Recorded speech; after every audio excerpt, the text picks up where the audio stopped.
We all like to think of ourselves as good people, right? We help others, we follow the rules, and we try to do the right thing. But have you ever wondered why someone you might know, or even someone you admire, could make a completely unthinkable choice? They go from being good to being, well, a monster. This actually taps into a basic psychological concept called the banality of evil. It's a term coined by philosopher Hannah Arendt after observing how ordinary people, under certain conditions, can commit horrible acts without being inherently evil. But how does this happen? To answer that, let's look at three psychological factors that can transform good people into something darker. Factor 1. The power of authority. Have you ever heard of the Milgram experiment? In the 1960s, psychologist Stanley Milgram tested how far people would go when an authority figure told them to do something, even if it hurts someone else. Participants, who are all normal people, were told to administer what they thought were painful electric shocks to others. Now, you might think, I would never do that. But guess what?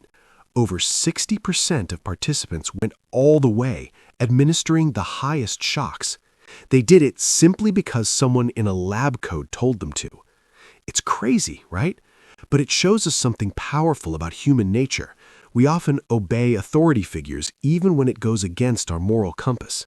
When people are told to do something by a leader or institution to pressure a good person to cross a line, they might just do it without realizing how far they've gone. Factor 2. The influence of group dynamics.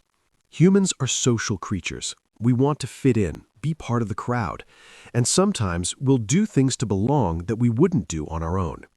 Let's take the Stanford prison experiment. Psychologist Zimbardo set up a mock prison with college students. The group was divided into two. Some were guards, others were prisoners. The results were shocking. The guards became abusive toward the prisoners. Now, keep in mind, these were regular students. So why did the guards become abusive? Well, they fell into the role they were given, and the group dynamic completely changed how they behaved. What this shows is that peer pressure and the roles we're given can really shape our behavior. A person who might never think of hurting another person can, under the right conditions, fall into the trap of cruelty simply because they're part of a group. Factor 3. The dehumanization effect. This is when we begin to see others as less than human, almost like they're not worthy of the same kindness or respect we give to ourselves. We see it in history with the treatment of entire groups of people, but it can happen on a smaller scale too. For example, let's say someone does something terrible online. The person on the receiving end might be someone you don't know personally, so it's easier to treat them like an enemy or other. And suddenly, you forget they're a real person. When we stop seeing people as individuals with feelings and experiences, it's a lot easier to treat them poorly. It's almost like a mental shield that allows us to disconnect from the consequences of our actions. So, what happens when all of these factors come together? Well, you get a perfect storm where even good people can make choices they'd never normally consider. Think about it. A well-meaning person joins a group, obeys a leader, and starts seeing others as less than human. Before they know it, they're participating in something horrible.